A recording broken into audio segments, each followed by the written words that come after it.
드립니다. 우리 옆에 분과 인사합니다. 우리는 축복받은 하나님의 자녀입니다. 좀 더 세게 해볼까요? 성령으로 충만함을 받읍시다. 복음 전파는 우리의 사명입니다. 한 번 더 인사합니다. 우리 11월 30일까지 꼭 한 명 전도합시다. 물론 여기 이제 1000명 하실 분이 2명 계신데 이분들은 이제 1000명씩 하시고 나머지 분들은 1명씩만 하시면 우리 교회가 부흥될 줄 믿습니다. 오랜만에 우리 구 한번 외치고 한번 할까요? 주먹 쥐시고 힘차게 외칩니다. 말씀과 기도로 충만한 교회, 은혜와 믿음으로 충만한 교회, 성령의 임재가 충만한 교회. 우리가 늘 사모하는 마음 가지고 이 구호대로 우리 삶 가운데 성령의 충만한 능력이 임하시기를 주의 이름으로 축원을 드립니다. 우리 제목을 함께 따라하겠습니다. 그리스도인의 삶. 그리스도인의 삶. 지난주에도 그리스도인의 삶 첫 번째 소금을 주제로 말씀을 나누었고요. 오늘은 그 두 번째 빛에 대해서 우리가 말씀을 나누도록 하겠습니다. 우리 지난주 말씀과 오늘 말씀에 그리스도인의 정체성을 말하고 있는데요. 너희라는 단어입니다. 너희. 여러분 혹시 여러분들 과거에 지금도 그렇게 외우지만은 부모님이 계시면은 부모님들이 자녀를 부를 때 이름을 부르기도 하고요. 때로는 아들아, 딸아 이렇게 부를 때가 있어요. 그렇죠? 자, 그러면 궁중이 몰려 있는 많은 사람들 안에서도 아들은 자기 아버지의 그 목소리를 알까요? 모를까요? 헷갈릴 수도 있겠지만은 정확히 알고 있습니다. 제가 예전에 민준이가 한 3살 때였죠. 종로에 있는 교보문고 토요일마다 이제 매일 갔는데 민준이 데려갔다가 제가 책을 하나 들고 있다가 깊숙이 빠졌어요, 책에. 잠깐 오래 걸리지 않았는데 옆을 딱 보니까 민준이가 없어졌어요.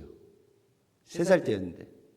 토요일에 갔으니까는 사람들이 교보문고가 엄청 많았거든요. 토요일이라 아주 정말 발 디딜 틈 없이 많았었는데 잠깐 사이인 것 같은데 민준이가 사라졌어요.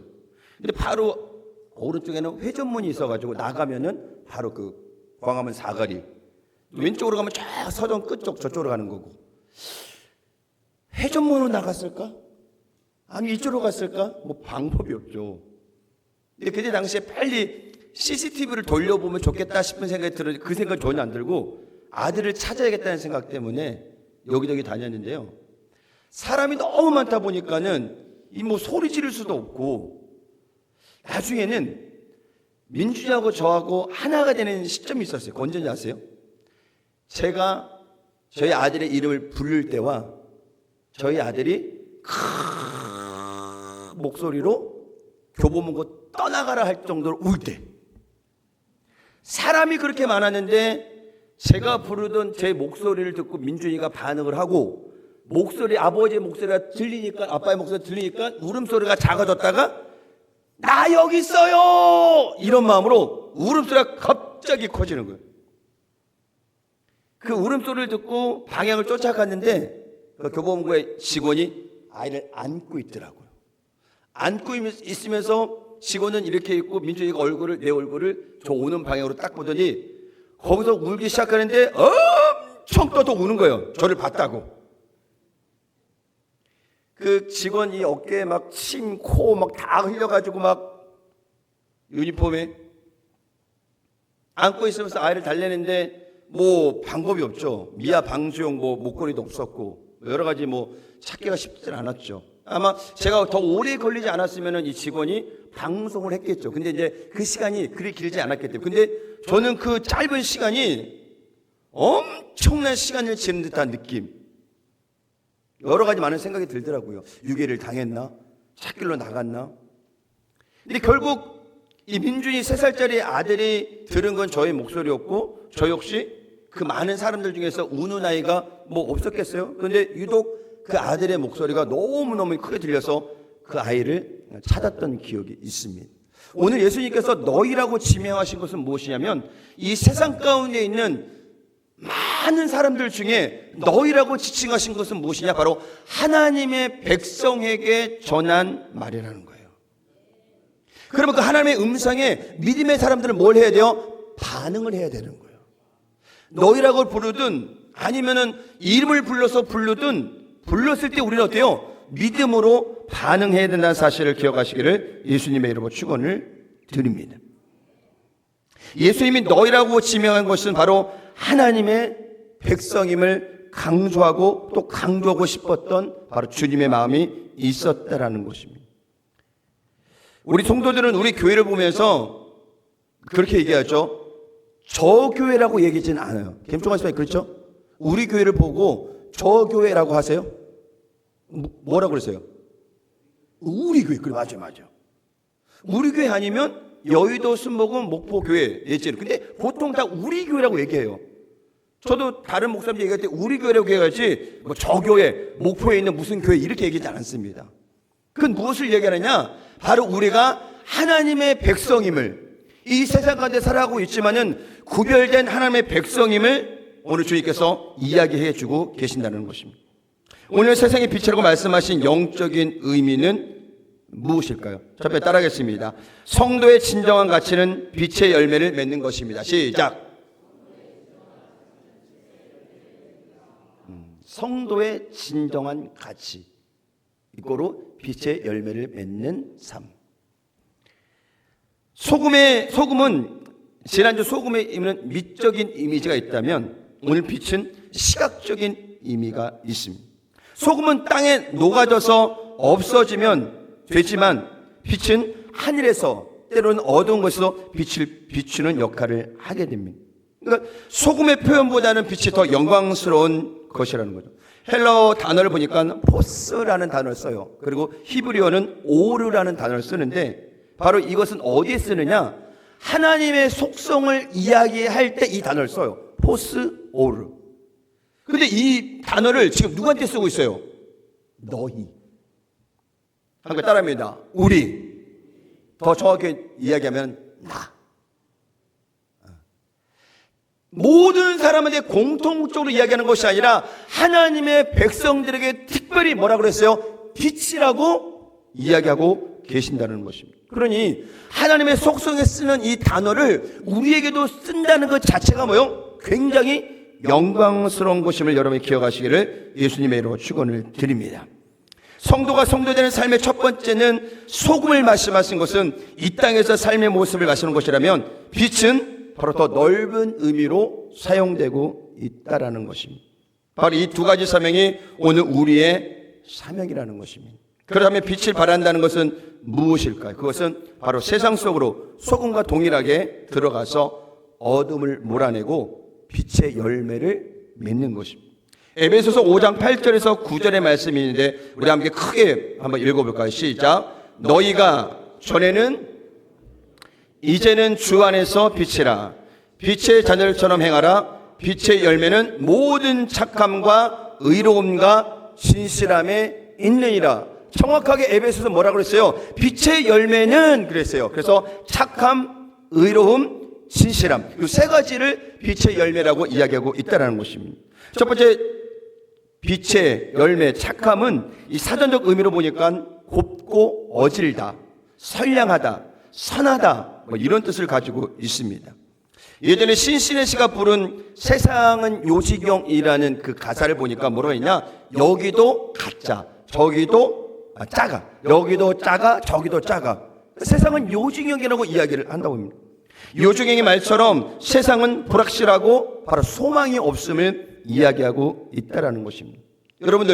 여러분들의 지금 머릿속에 딱 이 사람을 떠올랐을 때 한 명씩 한번 떠올려 보세요. 괜찮습니다. 가족도 괜찮고 이웃도 괜찮고 한번 떠올려 보세요. 떠올려 봤어요? 청아 씨 떠올렸냐? 누구 머릿속에 넣었나요? 민 선생님 아니겠죠? 한 명을 떠올렸을 때 여러분 과연 그 사람을 생각하는 나의 마음, 나의 머릿속에는 어떤 이미지가 그려져 있나요?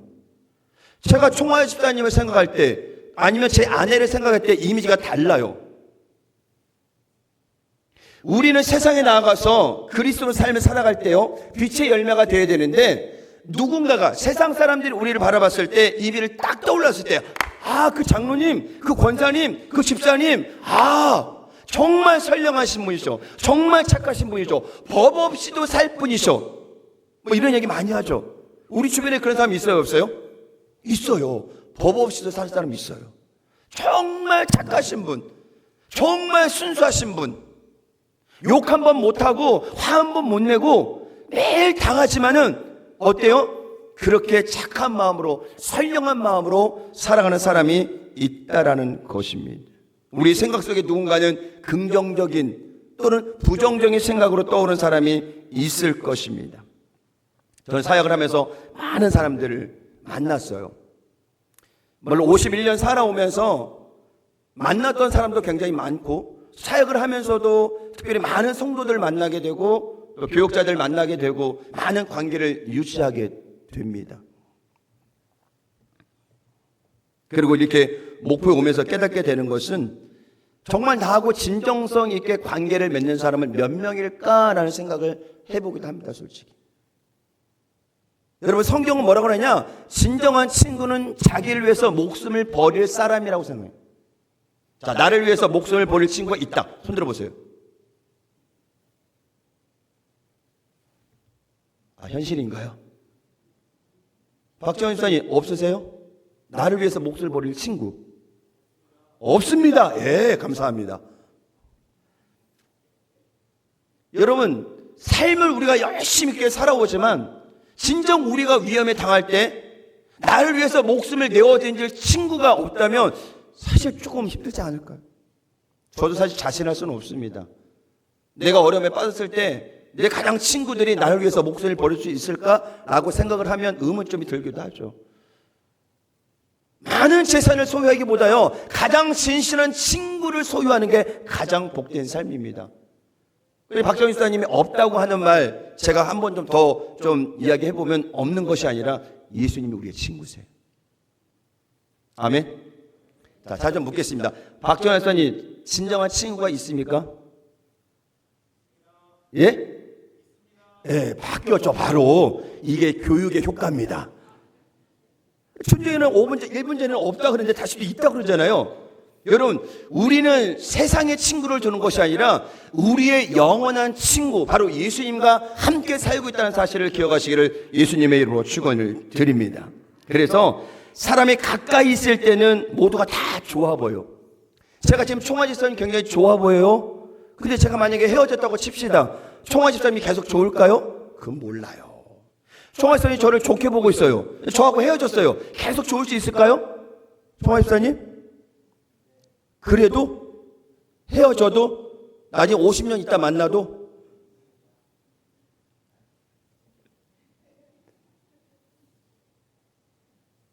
어떤 기관이 강압적인 이 수사는 이런 대답을 요구하게 합니다. 여러분, 우리가 그걸 봐야 돼요. 정말 우리가 정말 공동체 안에 있으니까 정말 친한 사람, 가까운 사람, 정말 뭔가 다 줄 수 있는 사람을 생각하지만, 진정 정말 우리가 헤어졌을 때 정말 그 사람이 나하고 여전히 세상이 이야기하는 끈끈한 마음을 가지고 이어질 수 있느냐는 헤어져 봐야 알아요. 정말요. 근데 예수님은 뭐요? 십자가에서 죽으시고 지금도 여전히 우리와 함께 계신다는. 가장 좋은 친구는 누구예요? 예수님이라는 거예요. 예수님. 제가 맨날 민준이한테 그런 얘기입니다.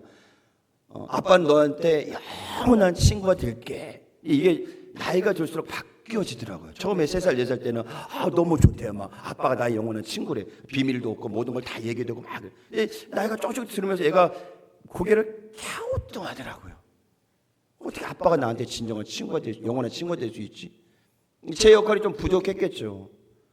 엄마는 딸에게, 아빠는 아들에게 영원한 친구가 될 수 있는 거, 가족은 그렇게 될 수 있습니다. 근데 우리가 오늘 중요한 것은 무엇이냐? 예수님께서 세상에 아무 나를 돌아보지 않는다 할지라도 예수님께서 마지막까지 우리를 돌보고 계신다는 사실을 기억하시기를 예수님의 이름으로 축원을 드립니다.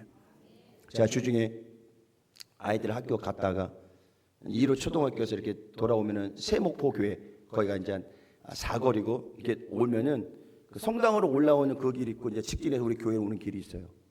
저는 이제 우리 교회로 올라오고 직진을 딱 받고 있는데 그 좌회전, 성당으로 올라가는 그 좌회전에 차가 한 대 딱 정차돼 있더라고요. 근데 그날 비가 많이 왔어요. 많이 왔어요. 근데 보니까는 시동은 꺼져 있는 것 같고 비상등도 안 켜져 있는데 아주머니 한 분이 우산을 들고 이렇게 나와 있더라고요. 차 뒤에서. 상을 딱 보면 뭐요? 차가 고장난 거죠. 고장났으니까 차가 올 때 좀 비키라고 뭐 이렇게 레카차를 부르고 고르고 있는 상태죠. 제가 창문을 뚝 내리고 아주머니 무슨 일이세요? 그랬더니 차가 방전이 됐는지 그냥 갑자기 시동이 꺼지면서 비상등을 켰는데 비상등도 안 나와버려서 어쩌서 제가 우선하고 이러고 있다고 하더라고요. 제가 바로 우회전해갖고 다시 또 한 바퀴 돌아가지고 그 차 뒤에 이렇게 쓴 거죠. 이렇게 섰어요. 비상등이 안 나오니까 제가 대신 제 차로 비상등을 켜줬어요. 켜주고 제가 차에서 내려가지고 오는 차들을 이쪽으로 이렇게 안내를 해줬죠. 차가 많이 오더라고, 아침 시간이니까. 비는 많이 내리지, 차는 고장났지, 비상등은 안 켜져 있지, 레카차는 오려면 한참 멀었지. 아주머니 한 분이 그렇게 있는 게 사실 제 마음가운데는 좀 짠했어요. 저 아니고도 좀 많은 사람들이 지나가면서 그 차를 봤을 텐데 아무도 도와주는 사람이 없는 걸 보면서 안타깝다. 그래, 내가 도와주려고 사람들이 지나갔나 보다 싶은 생각에 제가 이제 비상등 켜고 우산 내려서 그 차를 안내해줬죠. 한 7분 정도 지나갔을까요? 그때 레카차 와가지고 그 아주머니 차 앞에 대고 이제 이렇게 해가지고 하는 그 시기에 제가 이제 아주머니께 저 좀 가겠습니다. 그랬더니 감사합니다, 감사합니다, 감사합니다 이러더라고요. 제가 차에 딱 타세요. 그리고 운전하려고 이렇게 빼가지고 그냥 직진하려고 하는데 룸밀러로 딱 봤는데 계속 뭐 하고 계세요? 종합선이 인사. 언제까지? 주님 오실 때까지. 제가 멀리 계속 룸미를 봤어요. 그랬더니 계속 감사합니다, 감사합니다, 감사합니다, 감사합니다. 여러분, 그 아주머니 마음이 어땠을까요?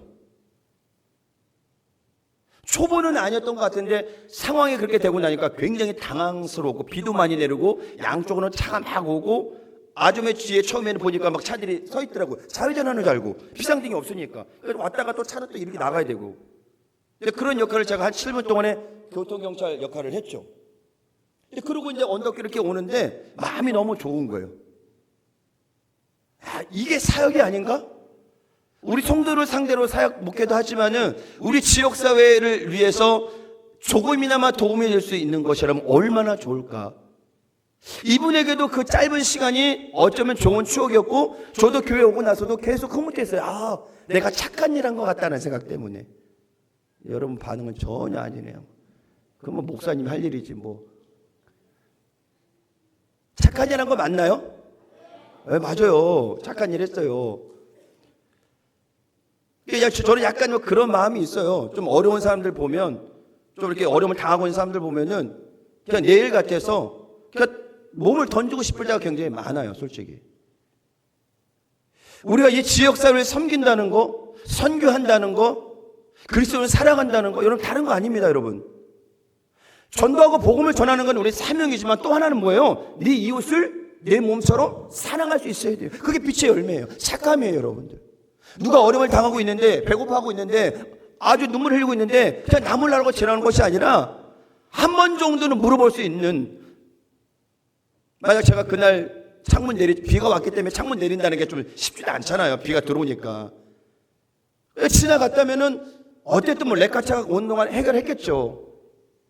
근데 그 아주머니 마음가운데는 여전히 제가 누군지 모르지만은 목포에 그래도 좋은 사람 한 사람이 있네. 그런 마음이 들지 않았을까 생각은 듭니다. 저는 여러분이 이 지역사회에서 그런 착한 행실로 하나님께 영광 돌리고 많은 사람들에게 감동을 줄 수 있는 귀한 삶을 살아가시기를 예수님의 이름으로 축원을 드립니다. 두 번째는 빛의 열매는 의로움이라고 이야기합니다. 의로움은 뭘까요? 바로 올바른 삶의 기준을 얘기하는 거예요. 여러분 세상 살아가면서 그냥 사람답게 산다는 거, 사람이 이성을 갖고 있다는 거, 어떤 교육을 통해서 기준이 있어서 그대로 가는 건 좋죠. 그런데 우리는 적어도 그리스도인. 이 그리스도인은 뭐요? 삶의 기준이 어디 있어요? 말씀에 있다는 거예요, 여러분. 예수님께 있다는 거예요, 여러분. 세상에서 방법을 찾는 것이 아니라, 세상에서 기준을 두는 것이 아니라, 세상의 법도 지켜가지만 가장 중요한 건 뭐요? 하나님의 말씀을 기준 삼아서 삶을 살아갈 때, 그때 우리 뭐요? 빛의 열매로 살아갈 수 있다는 삶을 기억하시기를 바랍니다. 여러분, 무단횡단 하더라도요, 김총화 집사님이 하는 거하고 제가 하는 거하고 틀려요. 총화 집사님 뭐 가끔 뭐 그렇게 하니까 괜찮아. 근데 목사가 무단횡단하고 침 뱉고 쓰레기 뱉고 이러네. 그럼 어떨까요? 개념이 틀리단 말이에요. 세상 사람들은 우리를 볼 때 그 도덕적 기준을 높이 보고 있다라는 거예요, 여러분. 나는 할 수 있지만 너는 하면 안 돼. 그렇게 세상이 바라보고 있다라는 거예요. 굉장히 높이 있다라는 거예요, 여러분. 내가 화를 한 번 내도요, 성도는 화내면 안 돼. 세상이 그렇게 바라보고 있어요. 나는 거짓말해도 성도는 거짓말하면 안 돼. 이렇게 얘기하고 있다니까요. 나는 양보 못해도 성도들은 양보해야 돼. 교회 다니는 사람은 양보해야 돼. 이렇게 생각하고 있다는 거예요. 그래서 세상에 뭐라고 했어요? 목사님 아니세요? 장로님 아니세요? 권사님 아니세요? 집사님 아니세요? 그런데 그럴 수 있어요? 나는 그렇다도 교회 다니는 사람 그러면 안 되죠. 이렇게 얘기한다니까, 이렇게. 차라리 그 말은요, 굉장히 속상해. 나도 사람인데, 나도 감정이 있는데, 화낼 수 있고. 근데 교회 다니는 것 때문에 이 모든 것들을 하지 않아야 되는 거, 때로는 이게 억울할 수 있지만요, 여러분, 이 모습을 통해서 믿지 않는 많은 사람들이 뭐요? 하나님을 보게 돼요. 그래서 교회 다니는 사람은 다르구나. 여러분, 이런 소리를 들어야 되지. 똑같죠. 여러분, 삶에 터지는 직장, 사업장, 공동체에 많은 믿지 않는 사람을 만나잖아요. 그 만나면서 자신 한번 보세요. 나는 그렇게 지금 살고 있는지, 아니면 세상 사람들하고 똑같이 살고 있는지. 똑같이 살고 있다면 빛의 열매를 맺을 수가 없겠죠. 캄보디아에서 지금 많은 사건이 일어나죠. 물론 외국인들이에요. 타지 사람들이에요. 타국의 사람들이에요. 그 사람들이 다 어른이에요, 어른. 무엇이 옳고 무엇이 옳지 않은 데를 다 아는 사람들이란 말이죠. 그런데 그 사람들이 뭐요? 엄청난 일을 지금 하고 있잖아요, 여러분. 국제사회가 다 떠들썩합니다, 좀 캄보디아 때문에. 물론 거기에 연루된 또 한국인이 뭐 있는지는 모르겠지만은 이번에 좀 들어와서 좀 조사받고 있어요, 여러분. 어른이라는 건 여러분 뭐냐? 다 성장했다는 뜻이 있거든요. 다 성장했다. 생각이 성장하고 마음이 성장하고 말도 성장하고 다 성장한 거예요. 성장한 사람이라면 어때요? 어린아이처럼 행동하면 안 된다라는 기준이 있다는 거죠, 여러분. 그 어른의 기준이 30살이 될 수 있고 40살이 될 수 있고 50살이 될 수 있어요. 어쨌든 우리가 어른이라고 생각합니다. 뭐 20살만 돼도 우리가 성인식 하잖아요. 만 21살 때 장미꽃 받고 뭐 하면서 나 진정 어른이다 맞아요. 아니야. 외국의 어디 부족은요, 성인식을 16세 때 한대요. 근데 어떻게 하냐면 엄청난 고난을 지나가는데, 예를 들어서 정확히 제가 기억은 못해요.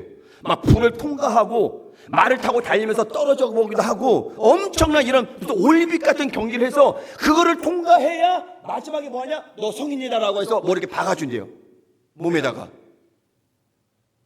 왜? 어른이 되는 게 쉽지 않다라는 거예요. 나이가 됐으니까 너 어른, 이게 아니에요, 여러분. 어른처럼 감당할 수 있는 마음의 준비, 몸의 준비가 되지 않으면 어른이 되고 나서도 어때요? 여전히 어린아이처럼 행동하면서 공동체를 힘들게 한다는 거예요, 여러분. 이 사회를 힘들게 한다는 거예요.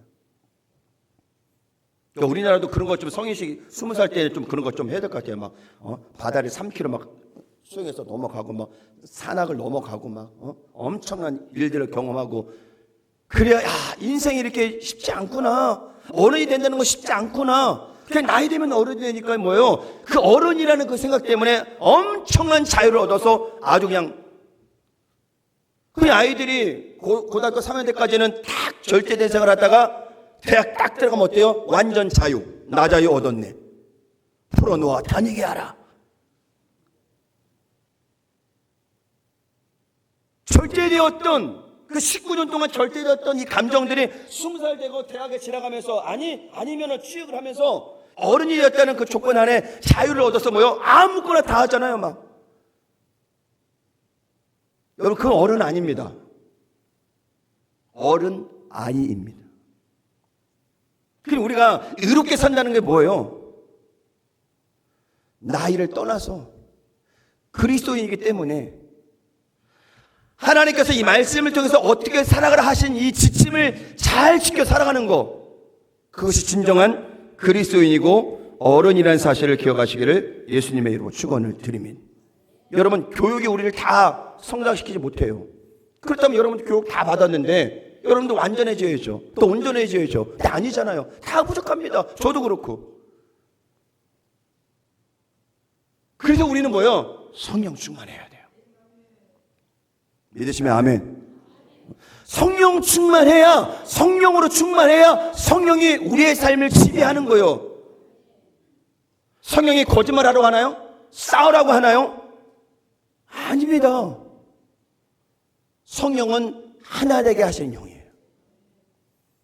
근데 그 성령 충만하지 못하면 뭐예요? 내 안에 나눠짐이 있고 다툼이 있고 시기가 있고 욕심이 있고 이기적인 생각이 있고 나만 생각하는, 그래서 성령 충만했다는 사실을 기억하시기를 예수님의 이름으로 축원을 드립니다. 마지막으로는 진실함인데요. 진실함. 우리가 사람을 보면서 느끼는 거죠. 하나는 참 저 사람은 진실한 사람이야. 여러분 주변에 보세요. 내 옆에 있는 보세요. 그 사람 보면 정말 진실해 보여. 아, 저 사람 거짓이 없어. 저 사람이 뭘 얘기해도 다 맞다고 할 그럴 정도로 진실한 사람이 있다라는 거예요, 여러분. 군대 가면은 얼굴 한 대씩 쫄병이 맞는 게 뭐냐면은 선생님이 뭐라고 물어보냐면, 야, 기차 바퀴가 네모나냐 세모나냐? 정찬 선생님이 기차 바퀴가 세모네요 네모네요? 에? 동그래요? 저를 한 대 맞는 거예요. 언제 아세요? 선임이 생각하기에 기차 바퀴는 세모나거든. 그럼 대답이 어떻게 나와야 돼요? 네, 기차 바퀴는 세모납니다. 한 대 맞아요. 그 다음에 또 물어봐요. 야, 기차 바퀴가 세모나냐 네모냐냐? 그러면 한 대 맞았을 때 어떻게 대답해요? 세모나죠. 그죠? 그렇게 얘기했죠. 그럼 또 한 대 맞아요. 뭐라고 하죠? 줏대가 없다 그래요. 그러니까 어쨌든 때리려고 한 거기 때문에 세모를 대답해도 맞고 네모를 대답해도 맞는 건 맞아요. 그러나 중요한 건 뭐지 아세요? 그 사람이 얘기했던 나의 중심이 중요한 거야. 내가 100대를 맞더라도 기차 바퀴가 네모나면, 기차 바퀴가 세모나면, 기차 바퀴가 동그라면 동그란 거예요. 동그란 거예요.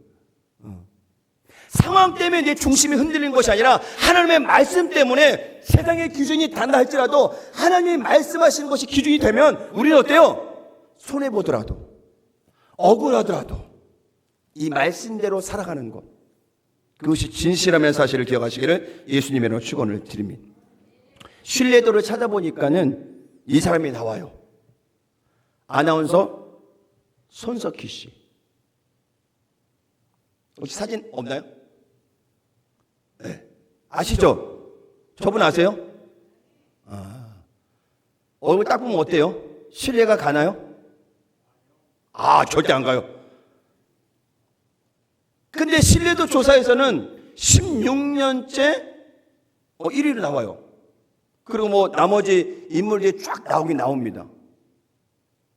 여러분, 우리가 광고에 나오는 모델을 보면은 그 기업이 아무나 쓰지 않습니다. 물론 인지도도 좋아야지만은, 인기도 좋아야지만은 신뢰도. 왜? 그래야 내가 이 컵을 광고했을 때 내가 들고 있는 거하고 신뢰도를 갖고 있는 사람이 들고 있는 거하고 이 차이가 어떨까요? 얘는 아무 이상 없어. 근데 누가 중요해요? 사람이 중요한 거예요. 사람이.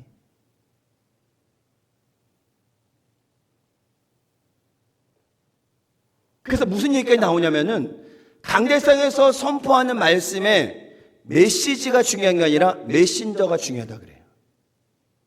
그렇죠? 메시지 하나님의 말씀을 전하는 거니까 이 말씀이 그대로 전파돼요. 그러나 이거를 전하는 메신저의 역할, 그 사람이 잘못된 삶을 살고 있다면 메시저까지 이상해지는 거예요, 여러분. 그래서 사람이 중요해요, 사람이, 여러분.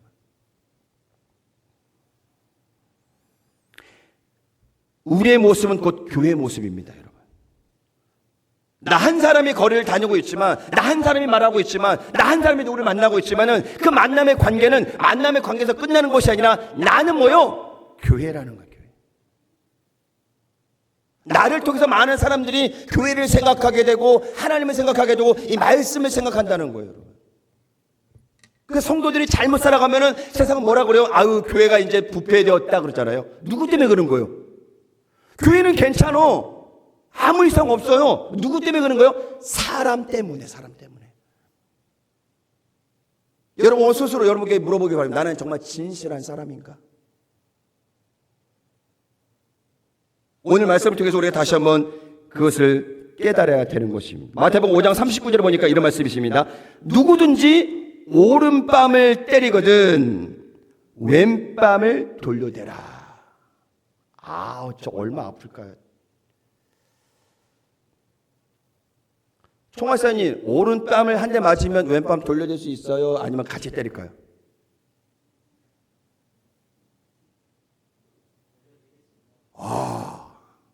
이것도 교육의 효과입니다. 또 제가 보기엔 총알사님도 한 대 달리죠. 어떻게 뭐 왼쪽을 또 대요? 힘들지 않죠. 근데 성경은 뭐라 그래요? 오른뺨을 맞으면 왼뺨도 돌릴 수 있는 마음을 갖고 있으라 그래요. 이게 쉽지 않아요, 여러분. 이해는 이, 눈에는 눈입니다. 내가 당한 만큼 복수하는 거, 그게 사람의 마음이에요, 원래는. 근데 성경은 뭐라 그래요? 그러지 마라 그래요. 오른뺨을 맞으면 왼뺨도 맞으래요. 함께 따라합니다.